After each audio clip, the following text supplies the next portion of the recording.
And this idea that like, oh no, the economy is actually good or it's actually down.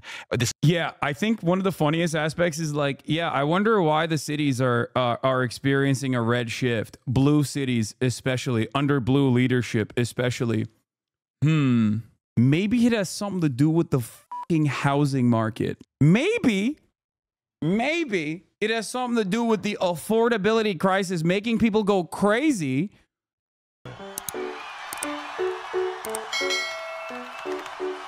Let's get ready to rumble, okay? Started on what some of the arguments that Cenk is going to present today. Let's develop a better understanding of what my interlocutor in the marketplace of ideas is going to come out with. The thing that surprised me least about the election was the sharp red shift in these big cities.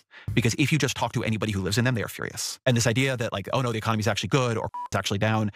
Yeah, I think one of the funniest aspects is like, yeah, I wonder why the cities are experiencing a red shift. Blue cities, especially under blue leadership, especially.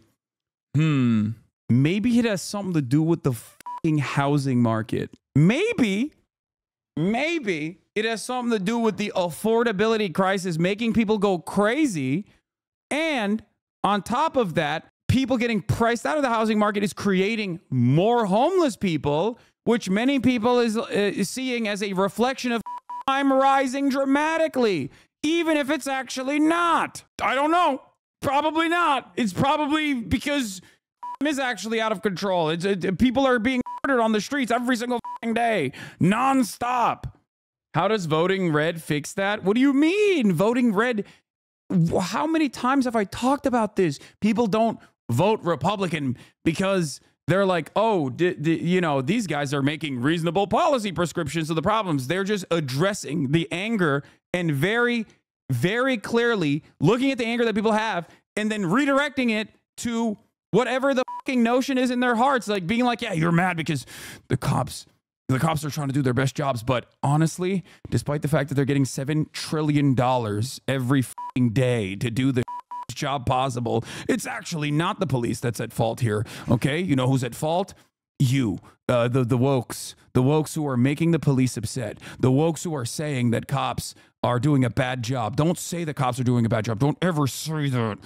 How dare you say that? Cops are just doing their best fucking job. It's the woke progressive DAs backed by George Soros that's causing you to that's causing cops to not be able to do their jobs. It's like, when have they done a good job? They don't do a good job. I want them to do a good job. Also, there's plenty of people who are just simply not voting, okay? There's plenty of people who are simply not voting. That's the other part. How do you argue against the idea that most people seem to jump to when you say that all the evidence shows crime is down, but when they say, well, most people don't report it? Yeah, that's also ridiculous because even the lack of reporting on crimes, okay, that people are experiencing is a combination of two reasons. One, cops don't fucking do their jobs, and it's very frustrating. And I always say this. I'm not saying cops immediately, we need to put every cop in jail, okay? Abolish the police. I'm not saying that at all. I am simply saying, do your fucking job. We need accountability for police. We need to greatly, just completely fucking change the policing structure in this country, okay? Do your job. That's number one. Number two, okay? There is also a separate, there are also separate studies conducted on the lack of reporting, okay? The attitude that people have about crime around them, and saying that they have been victim to a crime that they haven't reported. Like, there is a specific survey for this as well. And the numbers have not increased all that dramatically in comparison to prior years in terms of people who report that they have not reported a crime. Anyway. It's all just Fox News. Like, shut the with that. Congratulations, everyone. Libs have caught on to something that we figured out 2 years ago. Crime is a problem. And if you just tell people, voters specifically, that it's not a problem, and it was way worse in the 90s, so you shouldn't be complaining, there will be backlash. There will be blood, okay? And so here we are. Ezra Klein was on Pod Save America to reflect on the disastrous election cycle that we just experienced for the Democratic Party. And he touched on how poorly... Like, that's the funniest part is you just look at red cities and red states, right? Look at red states. They think there's less crime in red states. There's literally more crime in red states than blue states. What are we talking about? People unironically think that California has a higher crime rate than like Oklahoma. It's just not true. Okay? Don't say wrong. There's more crime per capita than in Oklahoma than there is in fucking California. It's just what do you talk about? This is objectively, you're wrong. You're wrong. What the fuck? And it's not because of like no fucking reporting on the matter either. People have tried to figure out exactly where this attitude is coming from. People have been like, where is this coming from? Why do people think there's so much crime happening? The media has done reporting on this process. Okay. Yeah. National Crime Victim Survey crime data. This is the most comprehensive survey conducted on whether or not people are actually reporting the crimes that they're experiencing. Okay. And the rate has remained stable in terms of like, you know, crime victimization rate has remained stable, and it has dropped year over year. In terms of people not reporting the victimizations that they are experiencing, there isn't a significant increase either. Is this survey legit? This is the only way that you can. This, alongside the FBI crime data, is the most comprehensive way, at least right now, the most comprehensive way that we can figure out if there is like a shit ton of crime happening. Okay, California is a shithole. Let's be real, Hasan. No, it's not. It's not. It's not a shithole at all. And all of the reasons why California has a lot of issues is because of the awful policies of the likes of Gavin fucking Newsom and the neoliberal Democratic Party that has basically used the blue headquarters that they have here in California and in New York State as a cumsock. Okay, this is their hunting ground. The way that they operate here is basically like how they want to ruin the rest of the country. It sucks. California is a beautiful state. California in and of itself is like, by itself, California has one of the largest economies on the planet, dude. What are we talking about? Yeah, like when you look at the crime rate, state by state, California's crime rate is still going to be lower than a lot of these red states. Okay, like look, Oklahoma's crime rate is higher. Highest is District of Columbia, then New Mexico, Louisiana, Colorado, South Carolina, Arkansas, Oklahoma, Washington State, Tennessee, Oregon, Missouri, Alaska, Utah, Hawaii, Arizona, Texas, North Carolina, Kansas, Alabama, and then California. And part of the reason why is because some of these fucking blue states have better gun control, for example. That's it. If guns are not easily accessible and readily available for people to fucking walk into a Walmart, okay, then guess what?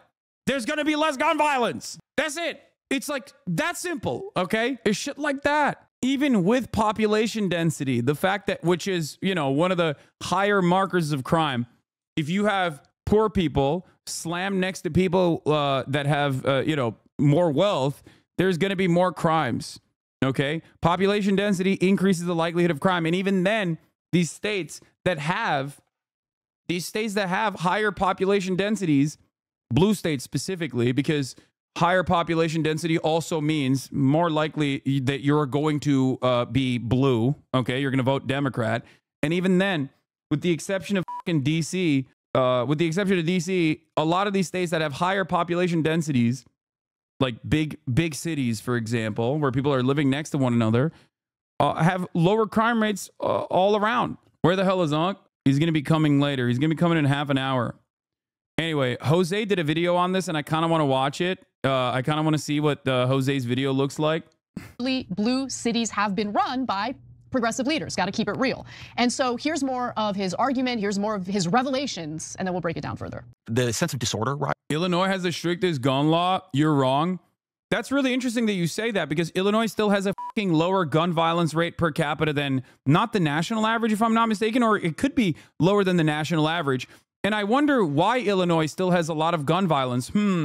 Perhaps it's because it's slammed to the fucking ass cheeks of states that you can cross over the state boundary with ease, where there are no gun laws. Illinois is not a fucking island, okay? There's no border control between Illinois and the neighboring states. You can just go to a neighboring state, get a gun from the Walmart, and bring it back into Illinois and sell it. Brickhead, you thought you had a fucking fantastic revelation. Not only are you factually wrong, but also on top of that, not only are you wrong, okay, Yeah, here it is. Illinois' death rate is still lower than states with less gun control. Illinois' gun violence rates are still lower than red states. America's gun violence is so bad. America's gun culture is so violent and so bad. It's literally fucking up neighboring nations, dude. Virtually all of the guns in Mexico and in Canada come from America. Maybe not as much in Canada, but definitely in Mexico. It's like 70% of the guns apprehended by cartels is literally American guns. Okay? What the fuck? Anyway, why is New Mexico the highest, or so high? It is because, yeah, ATF trace data found that less than half the guns collected in Chicago crimes were bought in Illinois. Yeah, it is because it does not have a lot of gun control. It has no gun control, as a matter of fact. I've shot a ghost gun that was made in the state of New Mexico. Okay, I've shot it like an AR-15 that was handmade with no serial number, a ghost gun. Back when I used to do a lot of gun reporting, like I need to learn this. Okay, I need to learn what the f is going on. It's legal in the state of New Mexico I mean, it's legal in many states to make a ghost gun. Technically, unfortunately, New Mexico does not have a lot of gun control. Okay, that's what it is. Less gun control, more violence. It's that simple, okay? Like you rarely ever have this obvious of a problem, okay? Death rate. This is the firearm mortality, okay? This factors in suicide by gun. It factors in accidental, misfirings, everything, okay? It is aggravated assault with a deadly weapon, all of that, okay? With a lethal firearm. Alabama, Alaska, Arizona, Arkansas, California. Wait, what? The death rates are not. Oh, sorry. Hold on. Here it is. Mississippi, Louisiana, New Mexico, Alabama, Missouri, Montana, Alaska, Arkansas, D.C., South Carolina, Tennessee, Wyoming, Arizona, Oklahoma, Georgia, Nevada, Kentucky, Indiana, Colorado, Idaho, Kansas, North Carolina, North Dakota, West Virginia, South Dakota, Ohio, Texas. And then you get to Michigan. With the exception of fucking DC, look at this. I mean, what are we doing? What are we doing? What are we doing? This is part of the reason why I am... Anne? What is happening? I can't even hear myself. I can't even hear myself think. Anyway, as an outsider, what the fuck is wrong with DC? I don't know. We'll get to it. New Mexico is not. New Mexico has no gun control measures. Okay? It doesn't matter if it's a blue state or a red state. I'm talking about gun control measures. When there's less gun control, there's more gun violence. That's how it works. Summary of New Mexico gun laws. Summary of New Mexico gun laws. Castle Doctrine, no net laws, no legislation, right to carry, confidentiality provisions enacted, right to carry in restaurants, partial ban. Right to carry laws shall issue, right to carry reciprocity and recognition, conditional recognition, right to keep and bear arms, state constitutional provisions with provisions. Anyway, Piers Morgan, Norm Finkelstein, I don't care, man. You guys got to stop coming in here to be like, yo, you got to watch this latest Piers Morgan interview. Like, I don't give a shit, dude. I would much rather fucking pour through the crime rate victimization data, okay? The crime victimization data on fucking Thanksgiving morning before getting prepared to talk to Unc than anything else, okay? Illinois is an island. Look at the map. I'm literally an homosexual in New Mexico. Our gun lobby is absolutely insane, even in Albuquerque and Santa Fe. Yeah, most Americans are wrong about crime. This is like a comprehensive video on the issue. There are surveys that ask people about crime in the area. People say crime is not increasing in their neighborhood, but somewhere else, be it a different neighborhood or a different state, they imagine crime happening elsewhere while not experiencing it themselves. Exactly. Now, this is a little bit different in blue states, okay? And in big blue cities. A lot of the woke progressives in big blue cities are very pissed off. They're very pissed off about the homelessness. They see homelessness and they're like, that's crime. Okay? That's it. They see trash. They're like, that's crime. They see homelessness. That's crime. I have a funny story for you. I found my old Israel flag from my college days and I told my mom I was going to throw it out if she didn't want it. She said she wanted it and told me to put it down. So I put it on the floor and stomped on it. She said, it's disrespectful to do that to a flag. I said, well, what if it was the Nazi Germany flag? Gagged her completely. Dude, okay, you're You're gonna give your mom a heart attack on Thanksgiving. That's crazy. Why does homeless equal crime? Well, one, because they also fucking have made it a crime to be homeless. And two, people see homeless people and they go, oh, this is like crime. This is crime happening everywhere. Okay. That's the feeling that people have. They don't think about homeless people as like people suffering that need help. Okay. They see them as like drug addicts who are mentally ill, who are taking a shit on the side of the road. And in some instances, they are doing that. But we've lost our humanity in the way that we analyze these people that have been fucked over by society, okay? We just don't see them as human. We see them as like gross, disgusting, and we see them as like a nuisance at best. I'm not saying like, you know, hug and kiss every homeless person that you see, but like the government is supposed to be fucking helping these people, okay? I'm Jewish, by the way. Please let the Diddy Gers know that. Oh yeah, good luck. They're gonna clip it anyway. Anyway, let's do the I can't wait to watch the Will Tennyson video, but I want to watch this Jose video. Yes, a viral video made the rounds of a group of armed men breaking into an apartment complex in Aurora, Colorado. It was claimed that these men were a part of the Tren de Aragua gang from Venezuela. Right-wing media in particular used this story to emphasize the danger of immigration from the southern border, as Aurora had recently seen an increase in migrants attempting to enter the United States from the south, particularly from the country of Venezuela. And now this video was being used to popularize this narrative that criminal migrants were taking over apartment complexes and terrorizing the residents. This was very quickly exploited by Donald Trump during his campaign when he would claim that Aurora had been taken over by violent gangs. We settled beautifully into your community to prey upon innocent American citizens. That's what they're doing. The real story isn't quite so sensational, but that's to be expected when it comes to right-wing media. Vilifying immigrants is a time-honored tradition in that space. What was more disappointing to me was watching some media outlets, claiming to be on the left, repeating this story without important additional context, and thereby missing an important element of this story. I imagine I have some overlap in viewers with this channel, so here's a little disclaimer before we dive in. TYT has been getting a lot of smoke from the left recently for a variety of takes, particularly when it comes to street-level crime. While it would be interesting to go over all of those and determine what sort of conservative streak may or may not be running through that network, this video isn't really about that. I wanted to focus on this story specifically because, as was seen a month later, they released a second video doubling down on their original commentary and once again carrying water for what I would ultimately learn was a cynical PR campaign.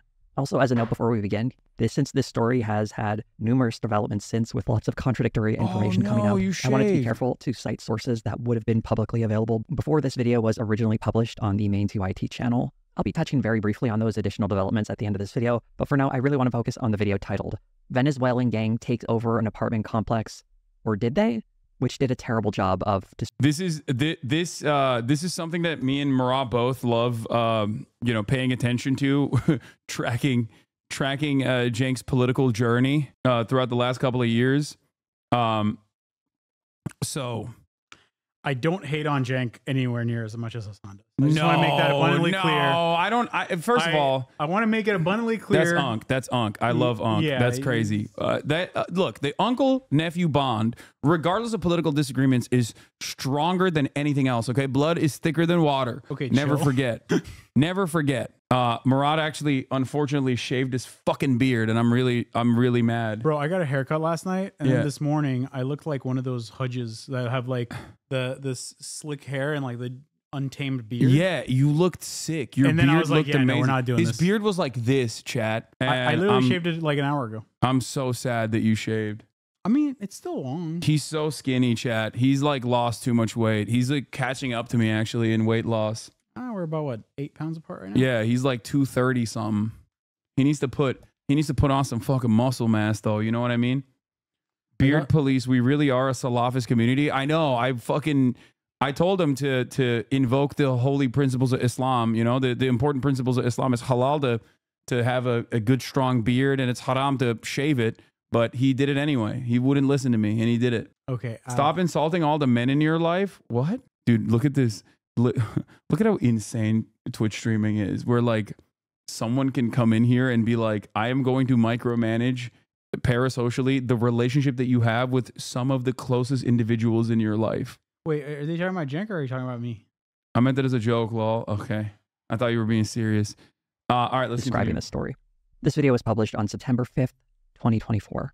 You're watching footage from last August featuring members of the Venezuelan gang Tren de Aragua breaking into an apartment unit in Aurora, Colorado. 10 seconds in, and we crazy. already have a noteworthy mistake. The men in this video, at the time of this video's upload, had not been identified. Although they would be identified a few weeks later, the police were reluctant to assign any kind of gang affiliation to them, never mind saying they were part of Tren de Aragua. Considering how this story is being used to fuel anti-immigrant rhetoric, claiming these men to be migrants, specifically criminal ones in a gang, before they have actually been identified, I mean, they seems seem to pretty me organized, irresponsible. So like, that's not that They seem unreasonable. organized, and it's like, yeah, I can't believe that there's gang activity in an incredibly low-income neighborhood. Of course there's criminal gang activity in a low-income neighborhood. The idea that this is a mass criminal enterprise that has overtaken specifically this one singular slumlord's properties is fucking nutty. I like that somebody said a group of friends can be organized too. Yeah. It's very wholesome of you, Put Chad. the issue of gangs in Aurora into a broader context. An article in the Denver Post using information from the police detailed at least 36 different gangs in Aurora, totaling 1,355 members. It's crazy. And based on all the articles I've read, the highest estimate I've seen for Tren de Aragua gang members in Aurora was about 15 to 20 people. But whether or not there's gang violence in Aurora isn't really the problem I have with this video. There are gangs in every big city, and some of them may include immigrants. The real problem is that there is a much deeper context that's not really being acknowledged here. This incident has sparked a big debate and I believe some gaslighting about whether or not there is a problem with Venezuelan migrant gangs basically taking over apartment buildings or causing violent crimes at these apartment buildings. This is where the video really starts to go off the rails. Gang violence and a gang takeover of an entire building are very different propositions. And that latter one has some important history behind it within this story. But there's another line in the video that does a better job demonstrating of what I think needs to be pushed back against in this video. Now, a lot of people say, oh, the property owner is a bad guy. That doesn't prove anything. The property owners could be bad guys that don't take care of the rodents and the bed bugs, etc. And a Venezuelan gang might have taken over the apartments. Those two facts are not at all logically connected. To say that reveals a complete lack of knowledge about the origin of this story. Dude, But to really understand where this story came from and why it became such high-profile news, we have to go back a little bit before this video made an appearance. Before I start the story, I do have to establish who the players are in all of this. The gang takeover narrative affects 3 different complexes that have supposedly been taken over. The first one, where that infamous video was captured, is the Edge at Lowry. The Edge at Lowry is a group of buildings, but for the sake of simplicity, I'm just going to refer to the collective group of buildings as the Edge at Lowry. The second location is Whispering Pines, and the third is Aspen Grove, which is more commonly called Fitzsimmons Place. As you might have noticed on the map, these complexes are pretty far from one another, each several kilometers away. The fact that they're so distant raises an interesting question as to why these 3 in particular have supposedly been taken over. They aren't the only apartment buildings in this neighborhood, after all. One common thread is all 3 of these complexes are owned by a guy named Zev Baumgarten. These properties would be managed by a company called CBZ Management, which is also owned by Baumgarten.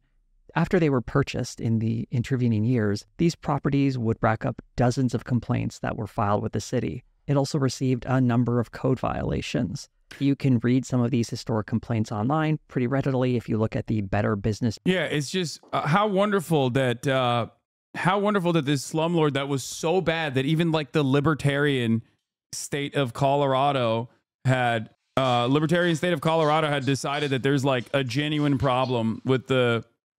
Okay, Uncle Shaky Gurga is here. This is not a drill. This is not a drill. Should I make him watch this? I feel like he's gonna get mad if I make him watch this. So I don't want to upset him. I don't want to upset Shaky Gurga. Get the clips ready, chat. We got to show him Shaky Gurga. Where's the OG clip? I want the Alan Lichtman clip. I want the Shaky Gurga clip. I'm so excited. It's Thanksgiving time.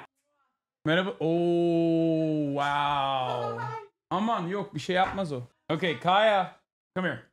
Place. Good girl. Okay. My family's coming in now. Just because our governor's a dumbass doesn't mean we're all dumbasses. No. Get your ass back there. What the hell? That's crazy. That's crazy. Little lady thought she was doing something. Kaya, run? No. Okay, I'll keep watching this before Bureau's website for CBZ Chunk management. Weigert gets here. The state of disrepair and disregard for properties seems to be pretty common for any building managed by this company. Complaints include broken appliances, bug and rodent infestations, and questionable charges costing tenants hundreds and, in some cases, thousands of dollars. It presents the impression that these properties were managed with minimal to no services. These issues persisted for years, well before the arrival of a large number of migrants in December of 2022.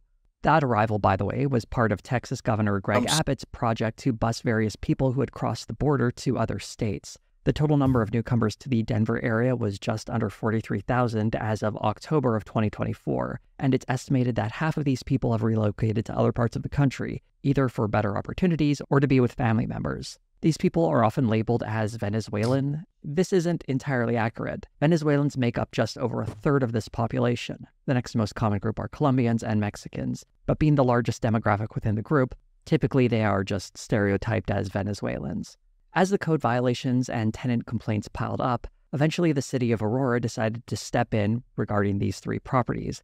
They planned to first shut down Fitzsimmons Place in mid-August, and then Whispering Pines and the Edge at Lowry in the following weeks.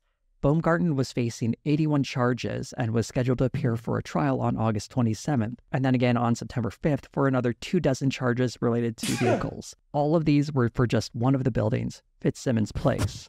With the building set to be closed by the city in 2 weeks, Baumgarten began to fight back by claiming in the media that the Venezuelan gang Tren de Aragua had taken over his properties and were preventing his team from performing regular maintenance at the building. This is where the gang narrative takeover first entered the media cycle. And to highlight just how that entered the media cycle, we can look at an article from the outlet Westword, which referenced an August 5th statement regarding the gang takeover from CBZ management that came through a Florida-based PR firm, Red Banyan. A quick look at the PR company shows us that they specialize in helping repair the reputation of people and businesses damaged by scandals, and they hype up their ability to place stories within the media. It does seem a bit strange that the property owner was complaining about not being able to afford to make repairs, but he somehow had all this money to hire a PR firm. As I pointed out earlier, these apartments were a complete mess before the arrival of any of these migrants, and the timing of these claims really gives the game away. If a Venezuelan gang was somehow preventing these apartments from receiving regular maintenance, it's a wonder that they were able to do this for years before any Venezuelan migration wave came in at all. As an interesting point of comparison, Baumgarten owns several other buildings in Denver, buildings, you won't be shocked to learn, that also have numerous health and safety violations. One of the residents of one of the Denver properties discussed the poor living conditions, saying, "What's going on in Aurora, that's essentially what's happening to their properties in Denver. It just hasn't gotten the same attention." By the way, this comment does come from a mid-September article, so I won't blame QIT for not being aware of something that hadn't been published yet. Though all the other details I've shared so far were readily available throughout articles published in August. One of the major differences between the three buildings in Aurora and the other buildings in Denver, all in similar states of disrepair,